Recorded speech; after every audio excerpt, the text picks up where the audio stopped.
Kia ora. Good evening, I'm Neil Waka. Welcome to Inside New Zealand. In January last year, warbird collector Sir Tim Wallis crashed his beloved Spitfire at the Wanaka airstrip, suffering severe head injuries and spending months recovering in hospital. He was lucky to escape with his life.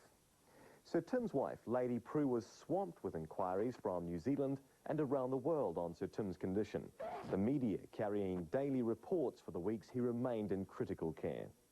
Before his accident, Sir Tim was in Russia, overseeing one of his most ambitious projects to date. Okay, roll out.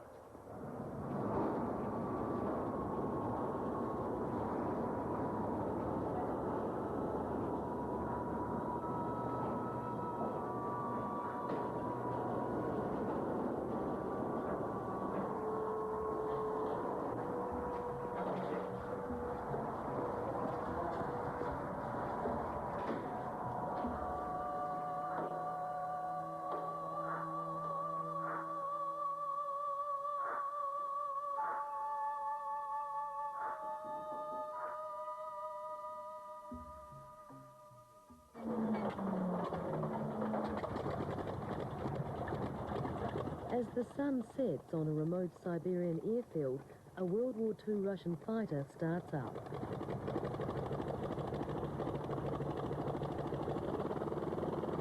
It's a moment Sir Tim Wallis has waited a long time for. His dream of rebuilding a Polikarpov I-16, a plane that hasn't flown for 50 years, has been realised. Now only the ultimate test remains. No, it's a little beast, really, isn't it? I said it looked like a bumblebee, but it's a bit bigger than a bumblebee. You got a big smile on your face, Tim. Yeah, well, I mean, 3 years. 3 years when Ray and I first signed the contract. And they're about a year behind. But then again, there's, something as difficult as this, you can't expect it to go exactly right.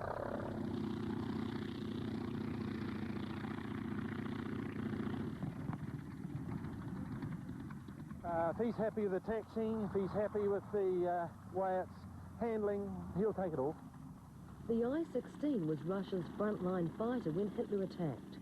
Tim Wallace will be the only person in the world to have one that flies. I'm not sort of, I want to jump up and down. I'm not that sort of excited, but I think, in other words, just saying that it's been a challenge, and I think when you see a challenge coming to fruition, then there's a real good feeling that you get about it. In Russia, things never go quite as planned. At the last minute, the Russian test pilot decides today is not the day. Fading light and a concern about the engine's oil pressure will keep the I-16 on the ground for now. But one day, this little plane will thrill the crowds in New Zealand at the Wanaka airshow.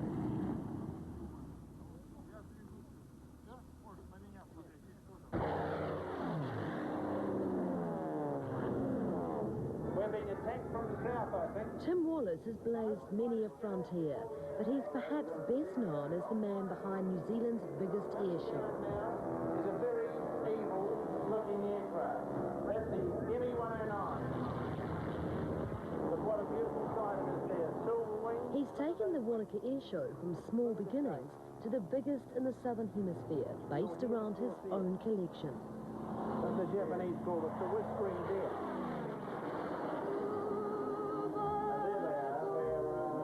Over now. Is that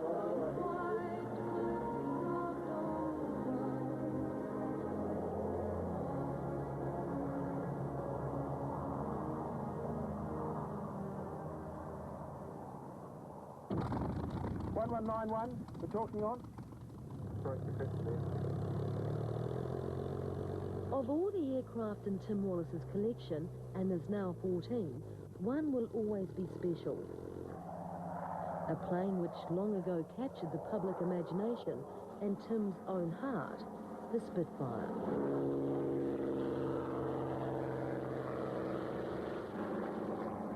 For me, it's a great feeling and a great privilege. I believe that I've got a rare privilege to own one and an even rarer privilege to fly one. Now, I remind myself of that every time I fly it.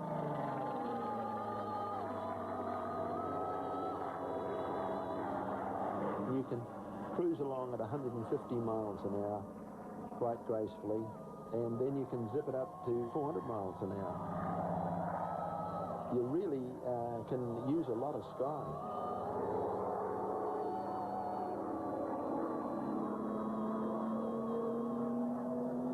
It's long been a dream of Tim's to have a collection which includes the main fighter aircraft of all the major powers that did battle in World War II. It's a mission that's taken him to all corners of the world, but more often than not to the UK.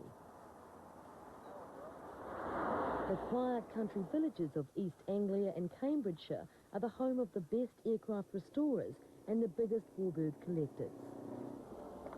And about 60,000 man-hours of work. Men like Stephen Gray, the world's #1 collector, who houses his collection in a huge hangar at the Duxford airfield. The Englishman has one of the 3 Hurricanes left in the world that still fly. Well, there she is. Stephen Gray sold Tim his first Spitfire, and like him, flies his collection. Yeah, You want a kind like that, it's called the so-called Lockheed strut. yeah. We've got that. Oh, good. There's the Mark I, I think, and the Mark II. We've got the Mark II. Although neither would admit it, there is undoubtedly a rivalry between the two men. The aristocratic Stephen Gray has been #1 in the warbird business for years. Tim Wallace, the Kiwi bush aviator, is catching up fast. Well, I mean, my Mark V and my Hurricane are going to have all the guns, and other than the ammo, you know, other than the ammo, it's going to be stock.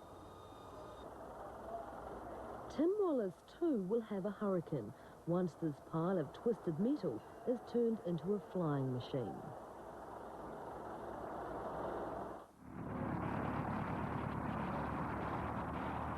The picturesque countryside of East Anglia is home of Hawker Restorations, a small company specialising in restoring old warbirds. Today, collectors fly in from around England to have a look at how Sir Tim's Hurricane is progressing. There's the wing. It's all metal wing and centre section. It's an all metal tail. Like most collectors, they want to know who's doing what, where and how. After months of work, the Hurricane's tail is ready. The local media grab a few shots of the Kiwi who's pumping hundreds of thousands of pounds into their community. Tim's Russian partner Boris Nikiforov is here to see how the English do it.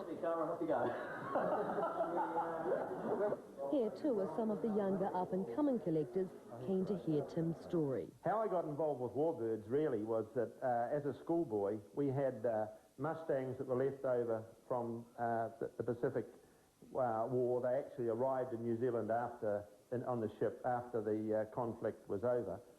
And as a schoolboy, these used to fly over Christchurch at 1,000 feet, full throttle, and you know how your back reacts to it. And we used to bicycle down to that base. I mean, that's how I became involved with warbirds, never ever thinking that I'd be ever able to own one.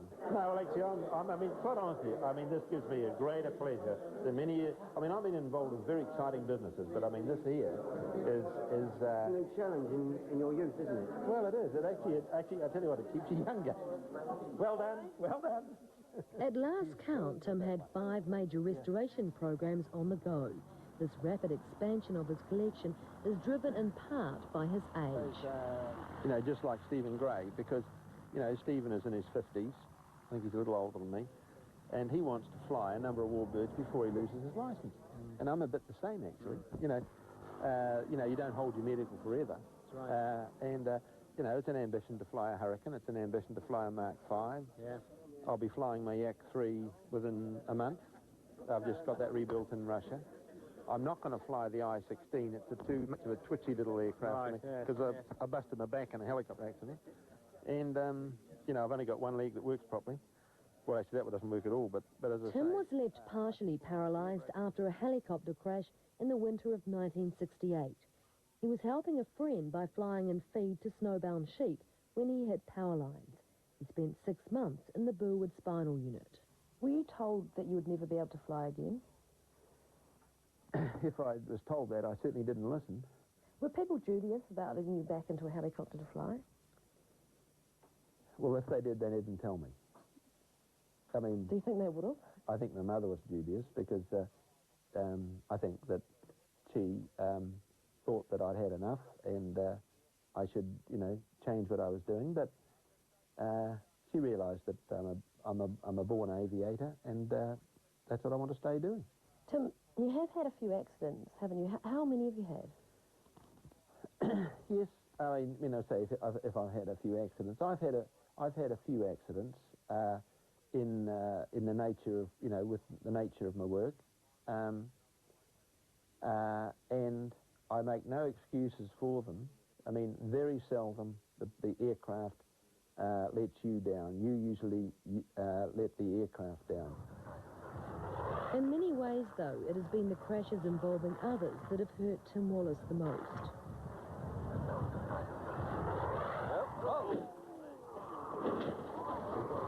At Warbirds Over Wanaka 3 years ago, chipmunk pilot Ian Reynolds died instantly. Tim made the decision that the airshow would continue, and at a media conference later in the day, he was forced to defend his decision under some tough questioning from reporters. When you have a car accident, do all the cars on the road stop and go and put them in the garages? I mean, that's the answer. I mean, was there a reason to stop the air show? We weren't being callous and carrying it on. I think Warbirds shows as a result of this accident, or was it one of those things? If you saw how we handled it at the end there or during it, we tried to be respectful, yet continue the show.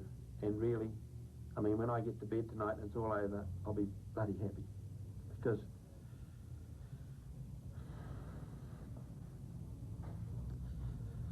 This one's still all on target for 96. Look, I haven't even thought about 96. I mean, what I might have said up there was to keep the crowd just interested that we haven't thrown it away, which we haven't. But there's a bloody lot of work goes into it. And we've lost a mate. And we don't often show our emotions. But I mean, I've been through it in the dear days and everything. I've had to go and see husbands and wives, and mothers. It's not easy. But it happens.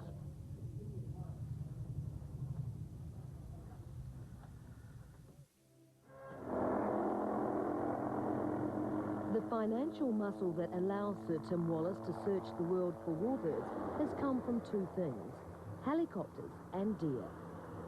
Right, this is a Cripple Deer Farm now. We've got that mountain and we've got the, you know, all those deer down in the valley down there.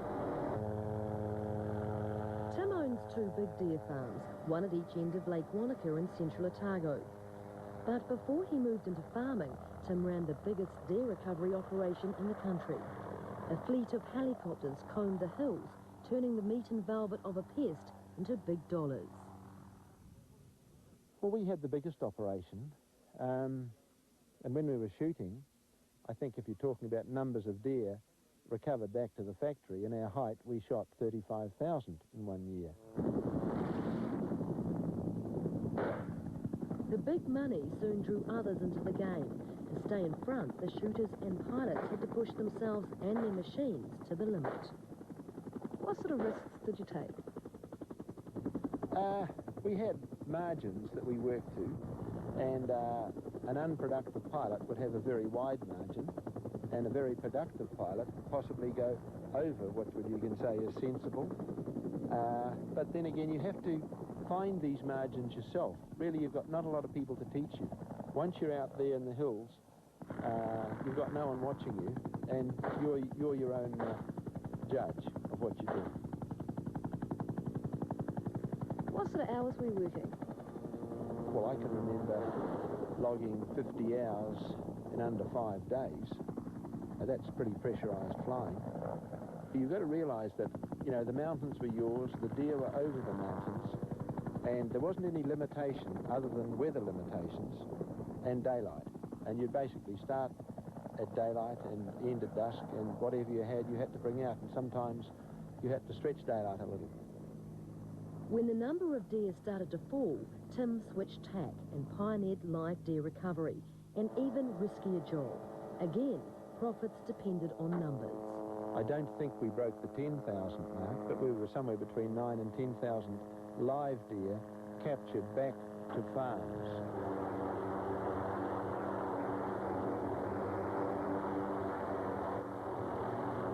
Each one of those had to be captured individually, all offering difficult or, you know, challenging situations that, again, it, you know, that was, I believe when you look back on it, that was really quite a feat. Opening the big gates. Tim has continued to look for an edge in the deer business.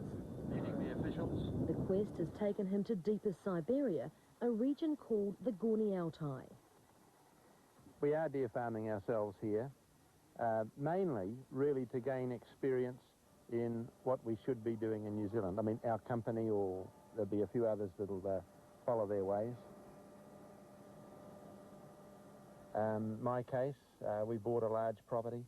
We're going to extensively farm and run deer like they do in Russia. Is it hard operating, though, in Russia, in the Russian system, the Russian way? Unbelievably hard. Deer farming in Siberia is a primitive operation.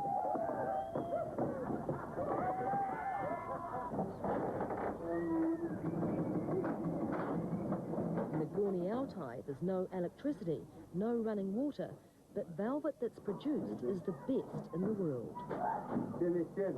Wallace's farm managers have found life almost unbearably tough here, and ideas Tim had of making money out of the venture were quickly forgotten.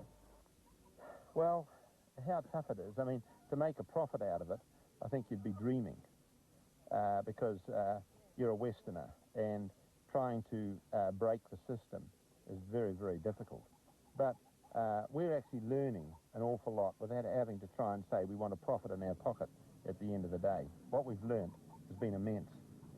Pretty interesting way of chopping up meat. Yeah, it's all happening, chopping up meat here. Tim Wallace has been doing business in Russia during a time of immense upheaval and change. When he first came here, there were endless queues for basic foodstuffs. These days, markets are full of local and imported products. Tim owns 50% of a company called New Trade, which sells millions of dollars of dairy products and other goods to the Russians. And like most people doing business in Russia nowadays, Tim has felt the hand of the mafia. Tim and his business partner recently pulled out of a supermarket project with losses of over $1 million. The mafia was simply making life too difficult. Our manager's son was murdered by the mafia. I learnt on this trip that another person we've been involved with was shot. His driver and his driver's wife were shot in the car. But look at the bank managers. I understand the mafia are moving into the banks in Moscow.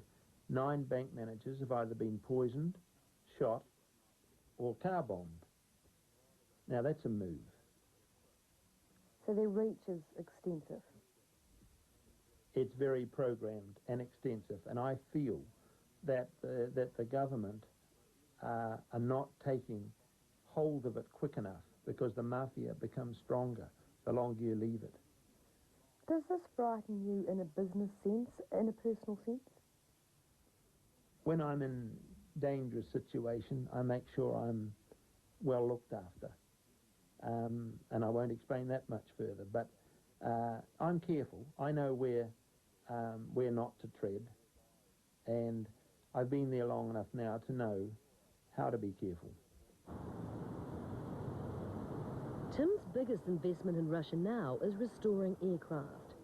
Old aircraft, that is, made the way they were in the 1930s and 40s. But while the techniques look simple, like everything in Russia, it requires deep pockets and unbelievable patience. In recent years, Sir Tim Wallis has been a frequent visitor to the city of Novosibirsk, the grey, drab capital of Siberia. Unemployment here has soared since the Cold War ended. The city's aircraft factories are no longer part of the arms race. For many, a job in the future depends on Western entrepreneurs like Tim Wallace. And Novosibirsk. And Novosibirsk. Yeah. But the unsteady change from communism to capitalism means frightening financial risks for people like Tim.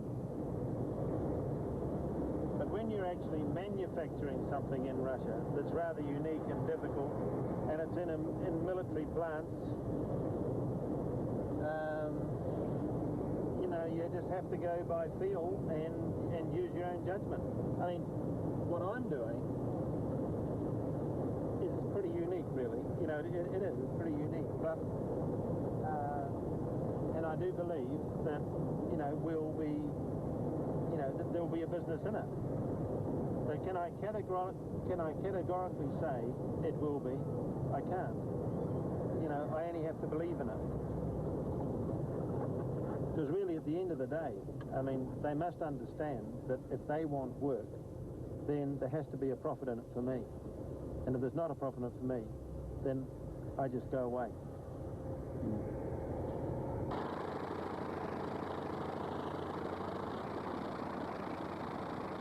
The Russians were supposed to have the I-16 flying while Tim and his chief engineer, Raymond Queen, were in Russia.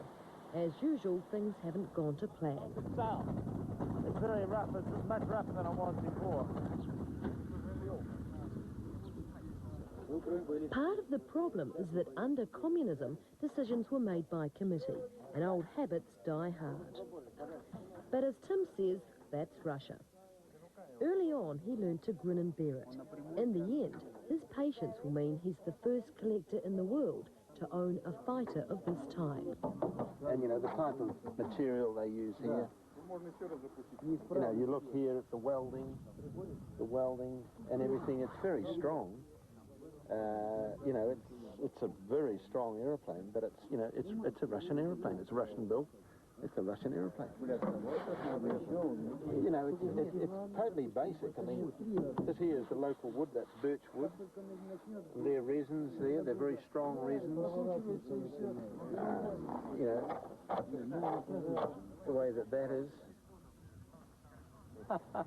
This design here is designed so you don't have to be a specialist to do it. I mean, there are some, you know, some parts there that are very specialised, but basically it's made so the average worker can go to a factory, get a job, and be part of building this aeroplane. This is the fourth day in a row that Tim and his engineer Ray have made the 4-hour return trip to the deserted airfield. Each time expecting to see their $1 million project get off the ground. But things have gone from bad to worse. The heat of the Siberian summer gives way to late afternoon rainstorms on most days. Today is no exception. It's yet another frustrating delay, but of course, there's always tomorrow.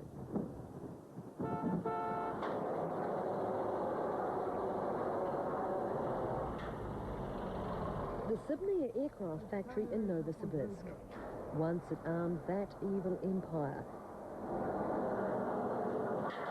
Chekalov plant.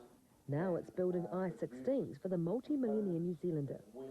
But Tim Wallace now worries that they are taking his money for granted, and he's about to give the Russians an ultimatum. Any more price hikes, and he'll walk away. Tim's project restoring I-16 supports 200 people.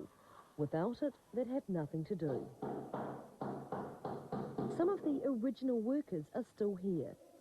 The same people who churned out thousands of little fighter planes for Stalin's Air Force. I better catch up.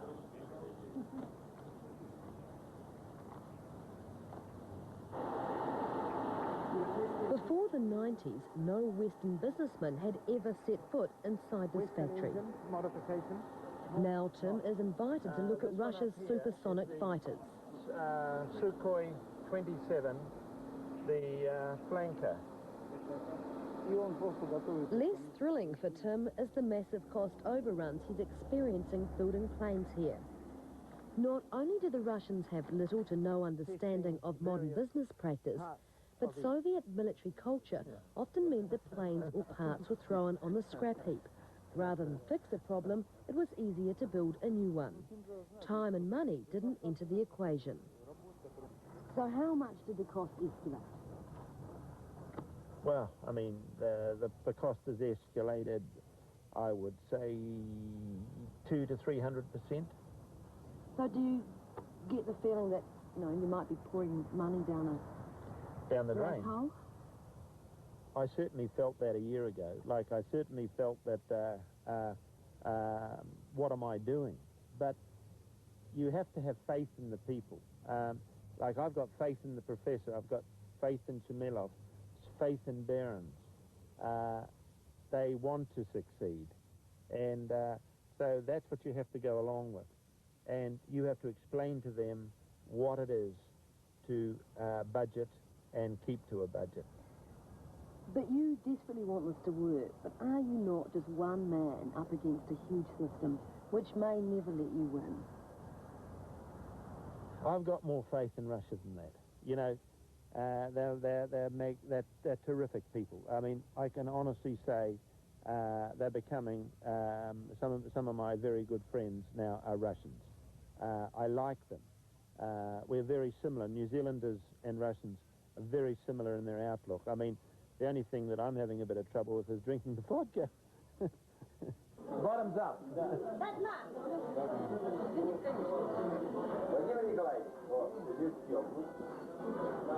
In Russia, business and vodka go hand in hand. No vodka, no deal. Tim does not come to Russia for business. Natasha, you shouldn't say But he is only interested in beautiful women, vodka, and parties. I admit I'm weak.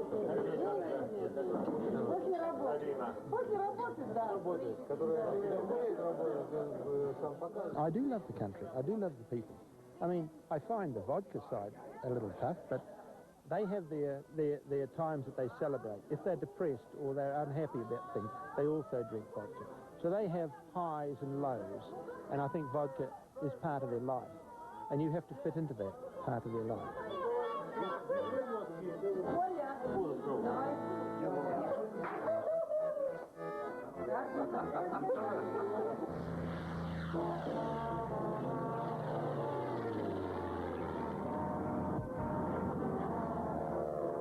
VE Day celebrations in Christchurch 50 years on, and Tim Wallace throws the VE Day party.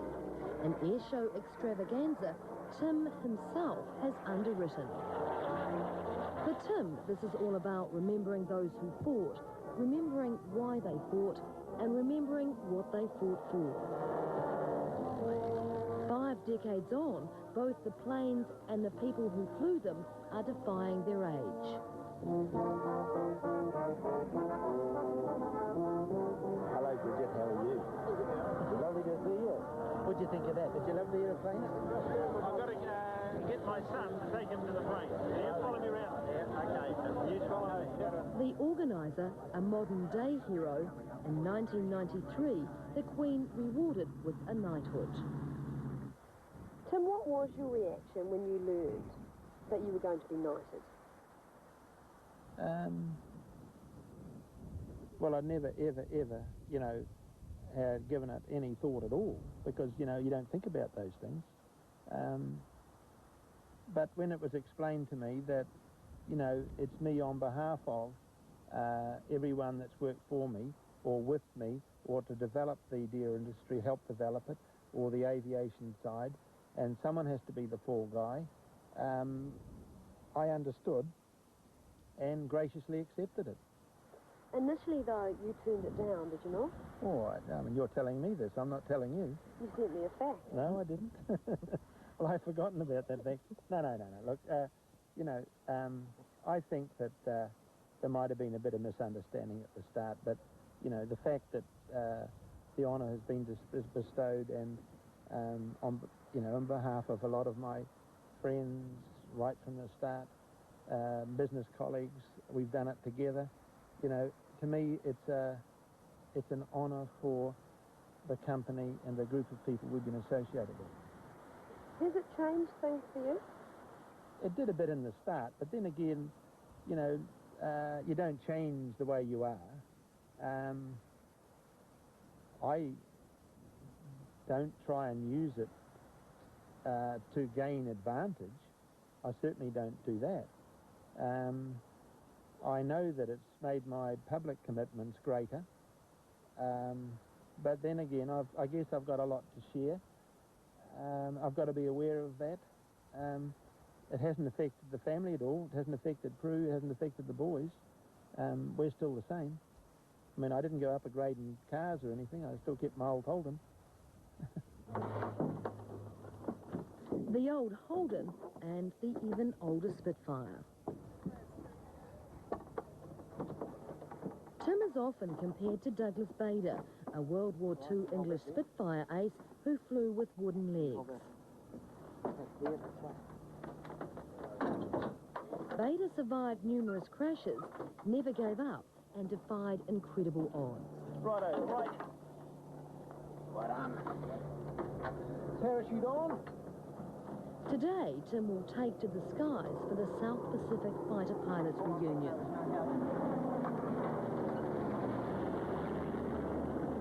So what sort of display are you doing today? Well, I've got, it's all on the canopy. It's all here. I go into I use about 2,500 feet. Come into a vertical dive, a clover leaf. Then I go into Cubans. Then I go into machine gun attacks. Then I do canopy to the crowd, belly to the crowd, 45-degree Cubans, roll off the top, vertical dive.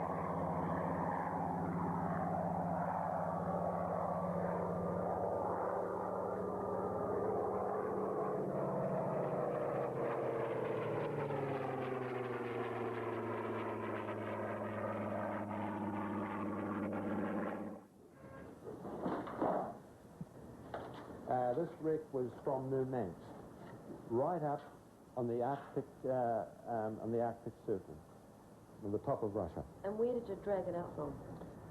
Where it was shot down. It was on the Tundra, Tundra Tiger. They call it the Tiger. It's Sir Tim's dream of owning a Hurricane took its first step to reality when he used Russian helicopters to retrieve this wreckage from the frozen tundra, its resting place for 50 years. So that sort of an environment actually is quite good for the keeping of the aircraft.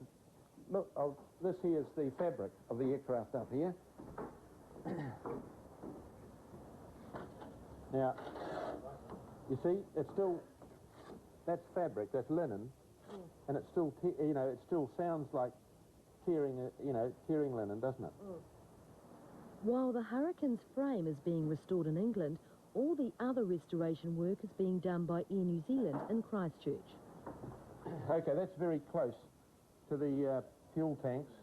It's in the trailing edge of the centre section, and a bullet came through from this way. You know, you can see the metal as it's folded out. That's a 20 mil. That's very likely from an ME-109 fighter. Britain's frontline fighter at the start of the war, the Hurricane was a basic aircraft, but getting a wreck like this back in the air will, in the end, take 3 years and a lot of money. The figure of £1 million wouldn't be far away from its market value. And what about what it costs to put it together? Well, I mean, you're actually asking us what's our profit in it when you ask me that. No, I just want to have some idea. Across the other side of the world, the who's who of the aviation industry gather. The RAF sends its Hurricane, one of 3 left flying in the world.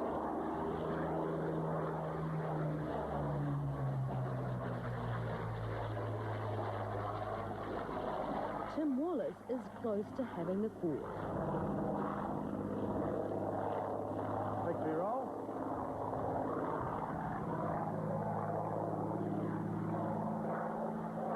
Doesn't that sound nice? Doesn't that look nice? Makes it all worthwhile. In the same way the tail was handed over a year earlier, the structure of the historic fighter is presented. Warm English better instead of that cold lager after this. So I'd like now to hand over to Ian Carmichael, the engineering This time, 2 of Tim's 4 sons and his wife, Lady Wallace, are here to share the moment of satisfaction. Well, I guess I've got a knack or an ability to see something and then go for it. And most things I'm in, if you look back, are things that are pioneering, that nobody else has had a go at or prepared to have a go at. And once I actually prove it and people follow you, then I'm actually then looking for the next opportunity. So I'm actually trying to keep ahead of the play. And in doing that, I have a rather heavy set-up cost sometimes, but I have a time lead of 1 or 2 or 3 years before I need to be into the next thing. Tim, what drives you? Well, not money, the success of a challenge. That drives me. You know, the Hurricane, to see that, 18 months from when we started it, we're 50% there. 1997, in the spring of 1997, it'll fly. The Ishak, the little donkey, that's the I-16 in Russia. To see that get to the taxiable stage, and it nearly flew, but it will fly in the next week.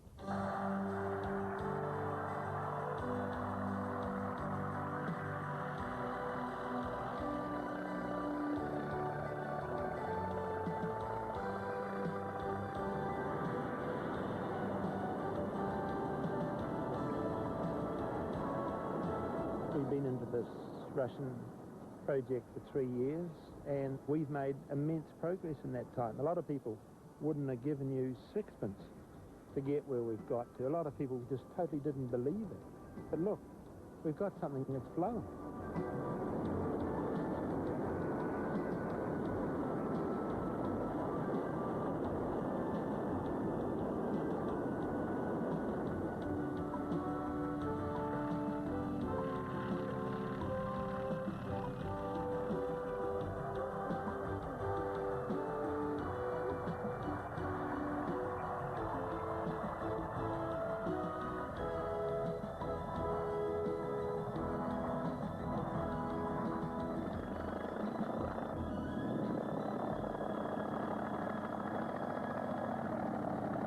History is made. An I-16 has been restored from scratch and flown for the first time in 50 years, thanks to the vision and determination of one man, half a world away. 9 минут полет, 9 раз качать. Then, 3 months later, Tim Wallace crashed his Spitfire. He was to spend 6 weeks in Dunedin Hospital with a severe brain injury. He was given a 10 to 15% chance of ever regaining consciousness. But in a single-minded pursuit of her husband's recovery, Lady Wallace brought Tim home to Wanaka. He was unable to move, swallow, sit, speak, see or hear properly. But just days before Warbirds Over Wanaka, the air show that means so much to him, Tim Wallace emerged from post-traumatic amnesia.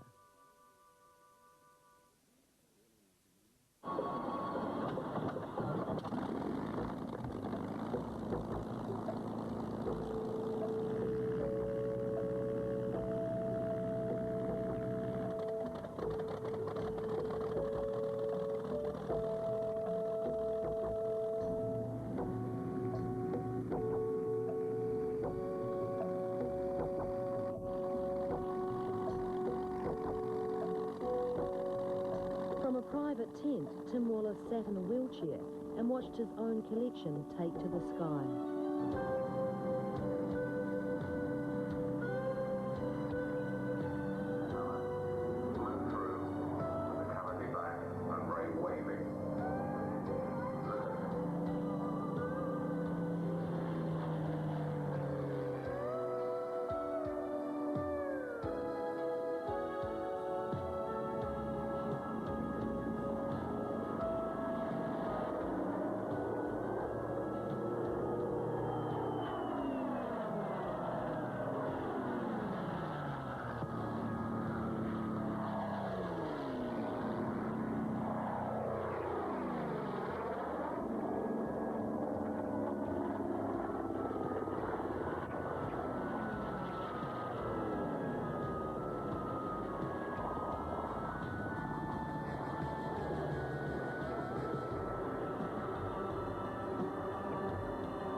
And to put a freezer unit on it's going to cost $5,000. Sir Tim Wallis is making a slow but steady recovery. He abandoned his wheelchair last September, and at his office in Wanaka, he now takes part in regular meetings with his business managers. It needs to be able to handle those sorts of things. You've had water with.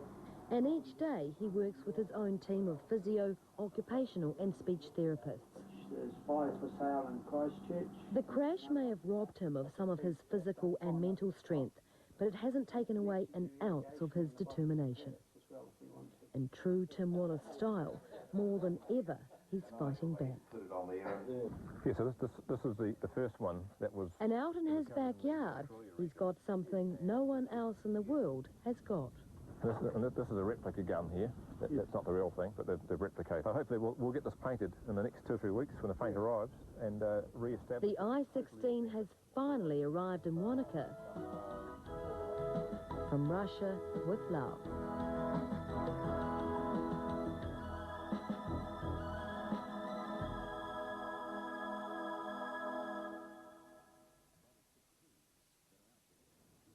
Since this program was made, Sir Tim has continued to make steady progress in his recovery and has now taken delivery of 3 Russian I-16s.